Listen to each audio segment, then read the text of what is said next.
Okay, I'm addressing this particular video to black women, and the title of this video is Shaming Tactics Will No Longer Work. Now, I meant to upload this a few days ago, but due to circumstances out of my control, I'm just getting it out, and it's aimed at the countless amount of sisters who are continually sending me messages and dropping comments like the following one from this sister right here, TWE01.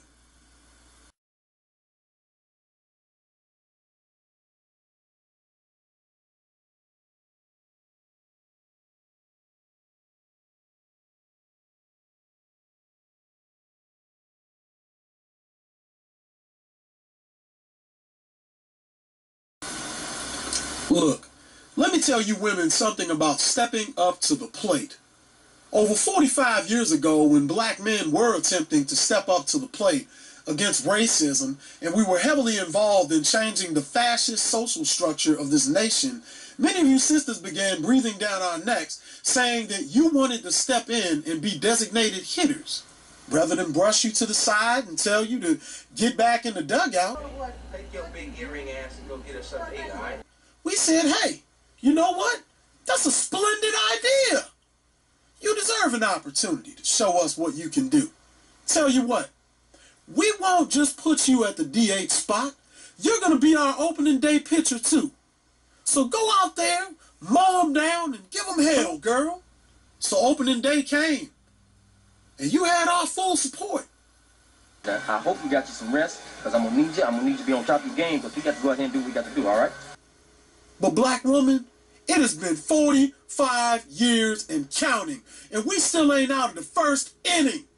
That's why black men haven't stepped up to the plate, because you still on the mound throwing junk balls. And that all the opposition has been smacking out of the park, be they the white community, Asians, Indians, Hispanics, or anyone else that has made great strides because of our lack of organization. Not only have you been on the mound looking lackadaisical, you haven't listened to a damn thing that we've been trying to tell you from the backside. All due respect, right? President Pro Tem, I have the floor. I just wanted to say, I said based upon his experience. Well, you just jumped on another council member about interrupting, and now you're doing it to me. You attacked me, and I didn't attack you. I have the floor. We know you do.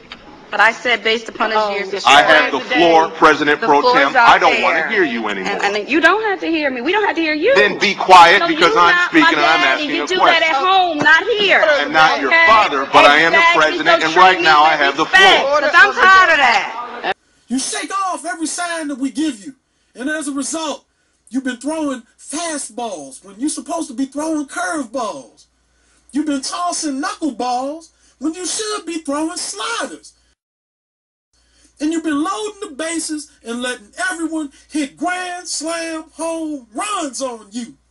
I mean, black woman, even the homosexual community is going yard on you. And rather than take responsibility for the screw-ups that have happened while you have been at the controls, you keep these shaming tactics going, talking about black men need to step up to the plate. But what you need to do is put the ball back in the coach's hands and hit the showers so we can let some relief show up from the bullpen and get out of this jam that you done gotten us into. Another thing is the following. If I happen to be out fishing and the night crawlers that I am using seems to be hauling big catches left and right, why switch up and start using bloodworms, grub, or plastic lures? That makes no sense. Because if it ain't broke, you shouldn't try to fix it.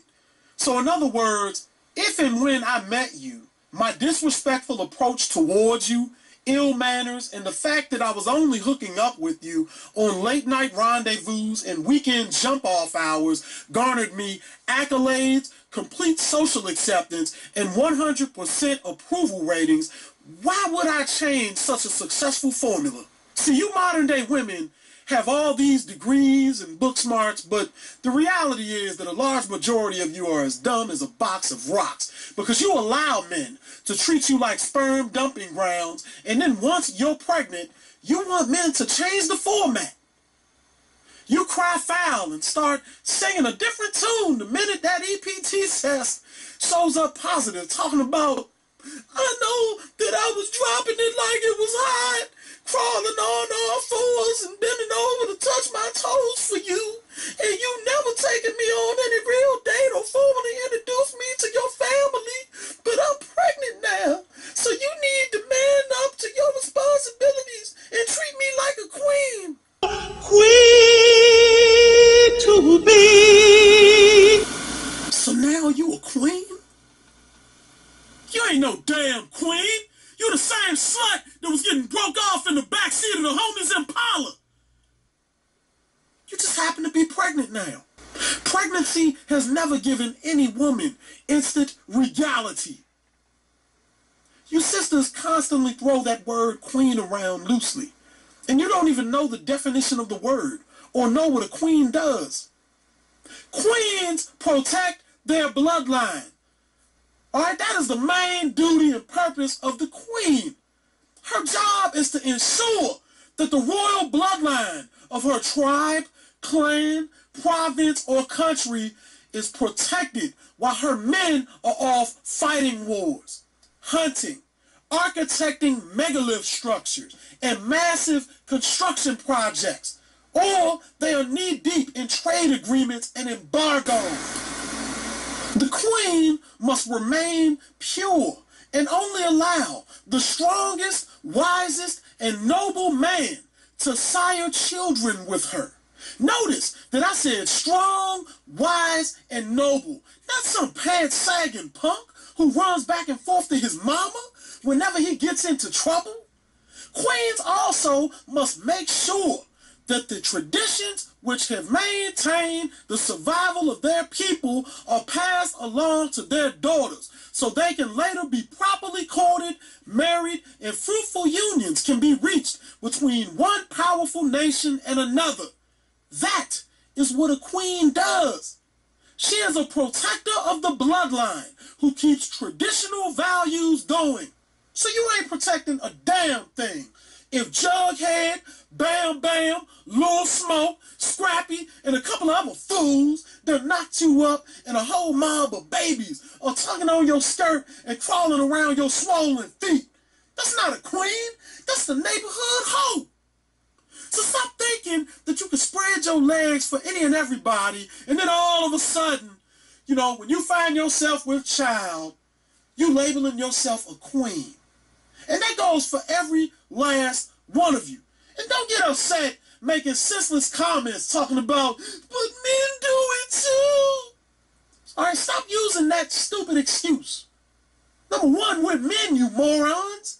And men have sown wild oats and had concubines outside of their main relationships for thousands of years. But we have still been able to rule societies. Pharaoh Ramses II fathered well over 80 children, but he was Egypt's most heralded king while alive, overseeing extensive building projects and extending the borders of his empire beyond the reaches of what he had already inherited from his father, King Seti.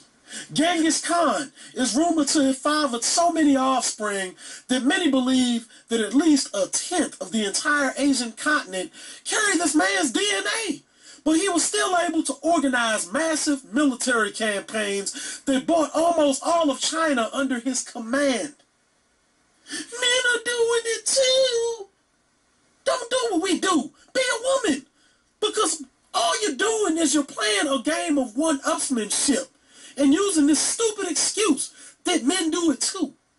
Alright, we pissed standing up too. You gonna try that next? Hope you don't. Because the only thing that you're gonna have is urine running down your damn legs.